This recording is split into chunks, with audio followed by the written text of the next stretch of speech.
Assalamualaikum warahmatullahi wabarakatuh. Welcome back to MBS Talk, teman setia di segala rasa. Halo mitra MBS, gimana nih kabar kalian hari ini? Semoga kalian selalu dalam keadaan sehat ya. Seneng banget hari ini, alhamdulillah kita bisa produksi podcast MBS Talk lagi untuk menemani mitra MBS sekalian. Sini aku Dinda bakal ngobrol-ngobrol bareng ya dengan bintang tamu kita. Tentunya kita akan berbagi ilmu dan pengalaman. Dan alhamdulillah nih mitra MBS, sekarang aku sudah berada di semester 5. Sekarang lagi sibuk-sibuknya mikirin tempat magang. Setahun ataupun satu semester lagi sibuk-sibuk mikirin KKN. Nah, di UIN Wali Songo sendiri KKN itu banyak sekali jenisnya. Ada KKN reguler, ada KKN MIT, ada KKN Nusantara, bahkan ada KKN internasional. Nah, di episode kali ini kita sudah mengundang bintang tamu yang sangat spesial yang alhamdulillah kemarin mengikuti KKN internasional di Thailand. Ini ada Mbak Dwi ya, Mbak ya. Halo semuanya. Halo mitra MBS. Iya, mungkin Mbak Dwi bisa memperkenalkan diri terlebih dahulu. Halo semuanya, perkenalkan nama saya Dwi Oktarini. Teman-teman biasa manggil Dwi, sekarang lagi sibuk-sibuknya mikirin skripsi semester 7. Iya, kita doain ya, biar cepat selesai, biar cepat lulus. Nah, kalau boleh tahu Mbak Dwi ini dari fakultas apa, prodi apa Mbak? Dwi dari Fakultas Syariah dan Hukum, prodi Ilmu Falak. Oh, ilmu falak. Waduh, ilmu falak tuh berarti ilmu perbintangan ya Mbak? Itu skripsinya gimana itu? Neliti gitu. apa? Neliti apa Mbak kalau boleh tahu? Perbandingan rumus. Oh iya, rumus. Bukan niti bulan gitu ya. Kan ilmu falak kan ilmu perbintangan, perbulanan gitu ya. Gitu, oke. Nah, Mbak Dwi ini termasuk KKN internasional. Boleh nggak Mbak bagi-bagi cerita dong sebelum KKN internasional itu gimana, dari seleksinya ataupun ada tahap-tahapan tertentu, mungkin boleh diceritakan ke mitra MBS gitu Mbak. Oke, kalau untuk seleksi dari KKN internasional itu seperti biasanya ada seleksi administrasi sama wawancara. Nah, kalau dari seleksi administrasi itu ada IPK kita 3,0 kalau nggak salah. Kemudian ada tulis esai mengenai tema moderasi beragama. Kemudian kalau udah lulus dari seleksi kalau udah lulus dari seleksi administratif itu lanjut ke seleksi wawancara. Nah, seleksi wawancaranya ini 2 bahasa. Yang pertama ada bahasa Indonesia sama bahasa Inggris. Gitu. Terus ada apa? Tapi kalau dari syarat mengenai KKN internasional itu nggak ada TOEFL. Oh, TOEFL. Jadi kita yang penting harus bisa bahasa Inggris aja gitu ya, Mbak. Iya. Terus ada lagi, Mbak? Itu. Oh, itu aja. Itu. Terus aku tuh pernah dengar nih Mbak, kalau KKN internasional itu katanya harus harus ada karya yang udah ter-up, kayak kita upload jurnal ataupun ada karya tulis lainnya, itu benar nggak? Atau cuma esai yang dibuat tadi? Benar. Oh, harus. Itu benar. Ada salah satu tulisan lah yang udah dipublikasi itu ya. Ada jurnal atau melalui Kompas segala macam gitu, atau kita pernah up berita yang karya kita sendiri. Itu termasuk syarat administratif dari KKN internasional. Jadi nggak harus jurnal ya, tapi kalau misalnya kita pernah buat berita terus up di media besar mungkin ya, itu juga bisa. Oh, jadi alhamdulillah nih. Aku pikir aku harus upload jurnal. Kayak jurnal kan susah ya buatnya, yang biasa kayak aduh susah nih mau ikut KKN internasional gitu kan. Tapi alhamdulillah ternyata ada kemudahan sih menurut aku ya, apalagi kita anak KPI ini yang udah terbiasa nulis berita, jadi kita bisa upload berita di media-media besar. Apalagi KPI kayaknya punya banyak channel nih. Terus kemudian waktu KKN di Thailand, ada perbedaan nggak Mbak antara KKN di Thailand sama KKN di Indonesia? Kan setahu aku kalau KKN di Indonesia terus sudah di Semarang ya, di UIN Wali Songo tuh kayak tergabung gitu dengan masyarakatnya mengadakan pengajian, kita ikut, ada di setiap hari Minggu senam bareng gitu kan, juga ada ngajar anak-anak, ngajar ngaji. Nah, kalau di Thailand sendiri itu gimana Mbak? Kalau untuk KKN yang kemarin, alhamdulillahnya kami kan di salah satu ma'had, salah satu pondok pesantren swasta terbesar di Thailand, itu nama dia Thamma Vidya Multinity School. Alhamdulillahnya di sana masyarakatnya welcome dan adaptasinya nggak terlalu susah ya, karena mayoritas di sana memang Islam gitu. Nah, untuk kegiatan kita, proker kita tetap terjalan dan kita juga mengikuti acara-acara besar yang mereka adakan. Contohnya kita mengikuti budayanya. Contoh paling kecilnya kayak setiap hari Sabtu itu kita ngikuti mereka pakai baju kurung, pakai baju Melayu gitu dalam kegiatannya setiap hari Sabtunya gitu. Kalau bahasa yang digunakan itu bahasa Indonesia atau bahasa Indonesia, bahasa Thailand atau bahasa Inggris? Kalau untuk bahasa mungkin itu sih salah satu kendala kami ya. Kami kan juga prepare dalam bahasa Inggris dari sini dari pihak kampusnya. Tapi di lapangannya mereka nggak semuanya paham bahasa Inggris gitu. Jadi dalam mengajar mereka cuma bisa bahasa Siam, bahasa Thailand asli. Terus gimana tuh?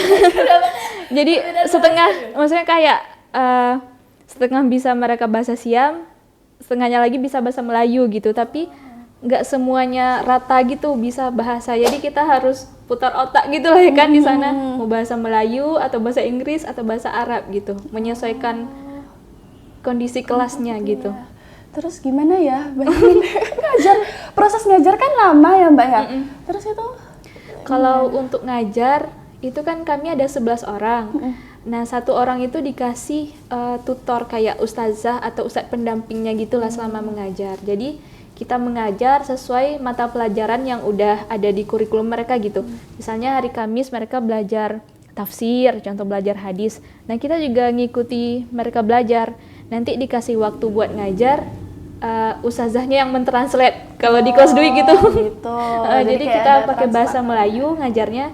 Ada beberapa yang nggak bisa bahasa Melayu, ustazahnya translate pakai bahasa Siam gitu. Oh gitu, boleh. Jadi ada translator Bisa lah. Gitu. Gimana ya? Bingung. Nah, untuk bahasa sendiri Kak Dwi bisa nggak bahasa Thailand? Ada beberapa bahasa yang mungkin Kak Dwi bisa. Mungkin bahasa ya kayak bahasa sehari-harinya gitu ya. Misalnya kayak enak sekali, aroy makmai gitu. Jadi bisa dipakai ini. Are cincing. Kalau perkenalan gimana nih Kak, boleh? Bisa nggak Kak Dwi? Sama Dika. Tidak terlalu bisa. Coba arah Bapak. Jadi silakan jadi dapat satu kata bahasa Thailand. Tapi- Bekal ya. Kalau nanti aku kan penerusnya kan. Amin. Amin, Ya. amin, amin. Nah, jadi hanya mengajar aja ya Kak untuk kegiatan. Nah, untuk kegiatan sosialisasinya itu kayak sosial kemasyarakatnya ada nggak, kayak mungkin malam-malam ada yasinan emang di Thailand ada yasinan ya, itu untuk sosial kemasyarakatannya ada nggak Kak? Selain mengajar itu mungkin udah masuk lingkup proker kita ya. Proker kalau ke masyarakat itu kita kemarin ada 2 proker, ada membatik sama hidroponik. Jadi kebetulan tempat asrama Putri, tempat tinggal kami yang Putri itu di depannya juga pondok pesantren juga gitu, asrama pondok pesantren. Nah, jadi proker kami terbagi 2, ada yang ke Tamavitia, ada yang ke pondok satunya lagi.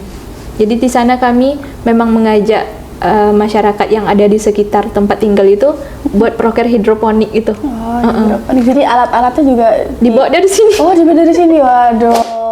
Termasuk kayak baskomnya. Oh, batik-batik kan pasti Canting dibuat dari sini, kainnya juga dibuat dari sini, lilin dia, semuanya. Nah, ini kan udah berbicara proker. Kalau proker kan butuh uang ya. Iya. Ya, apakah ada bantuan dari UIN atau semua dari mahasiswa yang KKN internasional sendiri?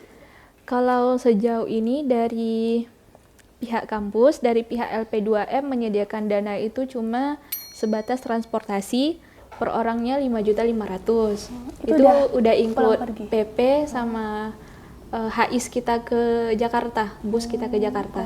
Kalau untuk dana proker itu kita pure iuran dari kelompok gitu.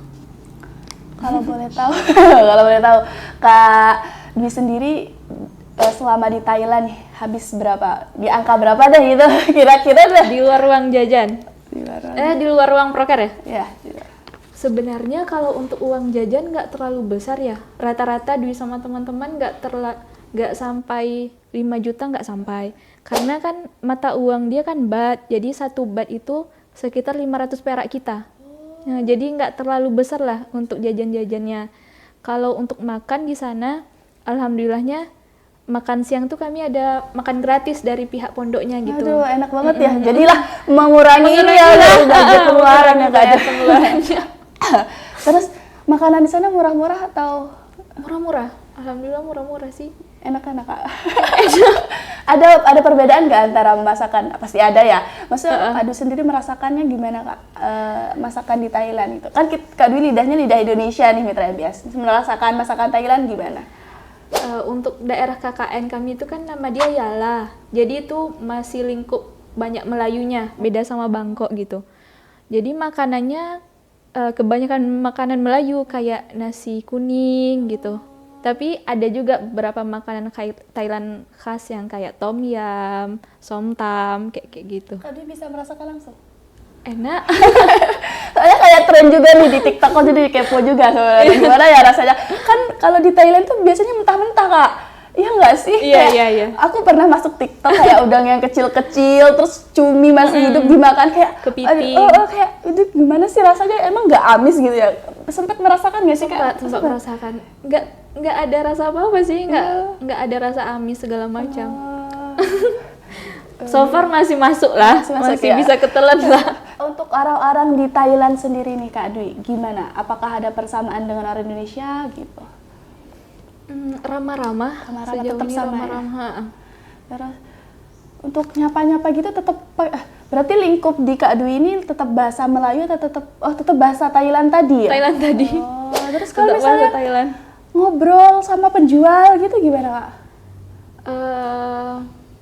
Bisa sih mereka rata-rata bahasa Melayu gitu. Bisa. Oke, jadi kayak nggak terlalu bisa lah, adaptasinya bisa. Kan di Thailand sendiri pasti memiliki kebudayaan ya Kak. Nah, selama Kakak di Thailand ada nggak kebudayaan yang unik yang Kakak temukan gitu? Mungkin salah satunya kemarin waktu kami pertama datang ke sekolahnya itu kan kami baru disambut acara budaya nama dia Ma'al Hijrah. Jadi itu salah satu budaya masyarakat Thailand yang menyambut awal Muharram. Jadi di sana ada kayak buat bubur kayak bubur kita. Bubur. Ya kayaknya di Indonesia juga. Iya. Jadi itu salah satu ya kami ngikutilah budaya di sana. Berarti kalau menyambut awal Muharram itu ada nama dia Ma'al Hijrah gitu. Aku mau nanya, ada nggak pengalaman unik atau pengalaman yang nggak terlupakan yang selama di Thailand dari Kak Adi sendiri ada nggak? Pengalaman ya selain mengajar ya, kalau dari anak-anaknya itu apa ya, setiap habis ngajar tuh mereka selalu ngajak Kak nak bikin bumerang. Bumerang Instagram tuh. Jadi setiap habis ngajar tuh Kak bumerang gitu. Karena kalau kita kan bumerang udah nggak tren lagi, tapi mereka ya bumerang. Terus kalau sama ustazahnya kami habis ngajar itu kan ke kantor ustazahnya. Jadi ustazahnya itu kayak ramah banget. Kami selalu dikasih makanan atau apa gitu sebelum balik ke penginapan. Oke. Kak Dwi sendiri ada nggak sih Kak tips dan trik buat kita biar lolos KKN internasional? Mungkin yang pertama siapkan mental. Siapkan mental, prepare lagi dalam bentuk perbanyak CV atau bagaimana dalam publikasi tulisan. Kemudian yang kedua nabung sih menurut Dwi ya. Biar biayanya kan juga biayanya gitu, biaya untuk KKN internasional. Karena banyak biaya tidak terduga dalam KKN internasional. Itu sih dua itu. Oke, terus kemudian ada nggak pesan-pesan nih buat Mitra MBS dari Kak Dwi biar kita semangat ataupun apapun itu boleh disampaikan Kak. Pesan kesannya apa ya? Pesannya mungkin biar Mitra MBS semangat atau gimana gitu, bisa Kak? Ya untuk Mitra MBS di luar sana semangat terus dalam mengeksplor dalam mempersiapkan dirinya untuk menghadapi KKN nantinya, Karena bagaimanapun walaupun kita KKN mandiri, KKN reguler, Nusantara ataupun internasional itu semuanya sama selagi kita menebar nilai manfaat untuk masyarakat di sana. Iya benar sekali, apalagi kan Tridharma perguruan tinggi kan salah satunya pengabdian, dimanapun itu tepatnya kan ya itu adalah tugas kita dari sebagai mahasiswa. Nah, aku kepo satu lagi boleh gak Kak? Kalau di Indonesia sendiri terkenal dengan, kalau KKN terkenal dengan cinlok, apakah KKN internasional seperti itu, apakah Kak Di merasakannya atau gimana? Boleh? Sejauh ini tidak. Oh, tidak ya, masih aman ya Kak? Aman. Takutnya itu kan karena Aman sih. karena ada laki-laki juga kan? Ada. Tapi kalau di sana itu laki-laki sama perempuannya dipisah, kelasnya dipisah berarti gitu. Ngajarnya juga dipisah? Ngajarnya dipisah. Oh. Kalau misalnya gabung, itu pun kayak acara besar banget gitu. Jadi bisa menjaga hati. Ya, buat yang menjaga hati ikut KKN internasional aja dah. Gak bakal cinlok. Gak bakal cinlok ya karena dipisah gitu ya. Kalau boleh tahu berapa hari sih Kak di KKN internasional? 28 hari sama perjalanan. Oke Mitra MBS, nggak kerasa kita udah ngobrol panjang lebar ya, mulai dari perjalanan Kak Dwi sebelum KKN internasional, dari tahapan-tahapan penyeleksiannya, kemudian bagaimana kehidupan di KKN di Thailand tadi udah dibahas juga sama Kak Dwi, yang murid-muridnya minta bumerang, terus makanan-makanan yang di sana juga tadi udah dibahas, terus tadi kita juga udah spill nih budget pengeluaran, jadi Mitra MBS yang sekarang menargetkan KKN internasional mulai menabung ya Kak ya, karena kan keluar negeri butuh uang juga. Kita rasa cukup ya dari kita. Nah, sekian dari kita berdua. Aku Dini pamit undur diri dan Kak Di juga pamit undur diri. Semoga podcast kali ini membawa manfaat buat Mitra MBS. Wassalamualaikum warahmatullahi wabarakatuh. Dadah.